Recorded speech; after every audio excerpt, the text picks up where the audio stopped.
Bonjour tout le monde, bienvenue sur les bêtises de Chocmiel. Aujourd'hui, je vous propose une recette de soupe au poulet asiatique. Vous allez voir qu'avec très peu d'ingrédients, on peut faire un repas vraiment délicieux. Toutes les étapes en vidéo. On commence cette recette en prenant un grand faitout ou une marmite et là vous allez tout simplement poser donc vos hautes cuisses de poulet ou alors si vous avez des pilons vous pouvez aussi les placer, donc moi j'avais un petit peu de tout donc voilà j'ai fait un petit mixte. Ensuite vous allez ajouter de l'eau, alors l'eau donc plus vous aimez la soupe et plus vous allez en ajouter, donc c'est un peu comme vous avez envie mais il faut au minimum que la viande soit vraiment recouverte d'eau, donc après vous pouvez en ajouter un petit peu plus si vous voulez, vous allez obtenir plus de soupe. Ensuite, on va passer à l'assaisonnement. Donc là, j'ai ajouté de la ciboulette coupée grossièrement et 2 gousses d'ail donc écrasées avec la lame d'un couteau. Vous pouvez ajouter, si vous en avez, de la citronnelle parce que ça parfume et c'est vraiment délicieux avec cette recette. On y ajoute du sel, on mélange et ensuite vous allez couvrir, vous mettez sur un feu doux moyen, vous surveillez et vous laissez cuire tranquillement le poulet, donc à peu près 30 minutes. Bon, ça dépend après évidemment de la taille de vos morceaux. S'ils sont plus gros, ça va être un petit peu plus long, donc éventuellement vous le coupez, vous vérifiez la cuisson au bout d'une demi-heure.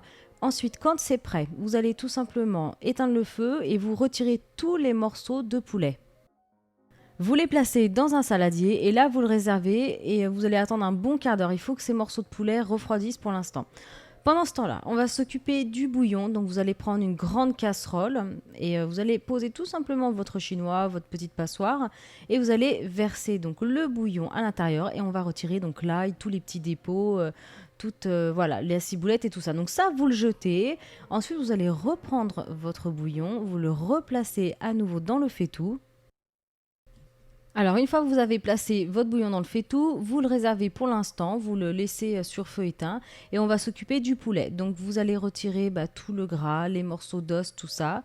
Et ensuite, on va prendre chaque morceau de poulet et comme je vous montre à la vidéo, vous allez faire des fines petites lanières. Donc, vous le déchirez avec vos doigts et vous faites ça avec tous les morceaux de poulet.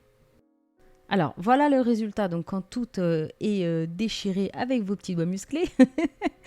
Donc ensuite, on va reprendre notre marmite, on va mettre sur feu moyen. Vous allez donc ajouter vos morceaux de poulet découpés avec amour. Vous allez ajouter de l'oignon, donc des tranches d'oignon coupées vraiment grossièrement.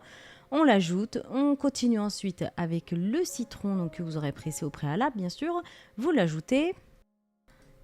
On continue en y ajoutant de la menthe fraîche. Donc moi, c'est de la menthe fraîche que j'avais congelée. Donc après, vous faites comme vous voulez, soit de la congelée, soit de la fraîche fraîche.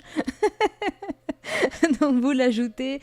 On continue avec le sucre. Alors le sucre, vous n'êtes pas obligé d'en mettre, mais franchement, c'est super bon. Et promis, ça fera pas un plat très très très très sucré parce qu'on n'en ajoute pas tant que ça. Donc, sinon, vous remplacez le sucre par de la stevia ou autre chose, ou vous le retirez, mais bon, c'est quand même dommage. On continue donc ensuite avec la sauce de poisson, donc qu'on connaît bien sous le nom de gnoc mam. Ensuite, vous mélangez bien votre petite préparation, vous allez mettre le couvercle et sur un feu doux moyen, vous allez laisser à peu près 20 minutes, il faut que l'oignon s'attendrisse, voilà. Et puis que toutes les saveurs se marient bien entre elles, donc voilà, à peu près une vingtaine de minutes. Ensuite, vous allez goûter votre assaisonnement et éventuellement vous rectifier si ça manque un peu de citron ou un peu de sauce de poisson ou éventuellement un peu de sucre. Après, à vous d'assaisonner, de voir ce qui manque, parce que si vous ajoutez un petit peu plus d'eau, bon voilà, il va falloir assaisonner un petit peu plus. Donc, faut penser à tout ça. Voilà. Ensuite, il ne vous reste plus qu'à servir votre soupe dans de jolis petits bols et à la déguster. Voilà, et bien je vous souhaite un très bon appétit. N'hésitez pas à réaliser cette recette, à poster vos photos sur Facebook. N'hésitez pas aussi à me suivre sur Twitter en cherchant Chocmiel Cooking. N'hésitez pas à liker, à commenter, à partager mes vidéos et aussi à vous abonner à ma chaîne. Je vous dis à bientôt.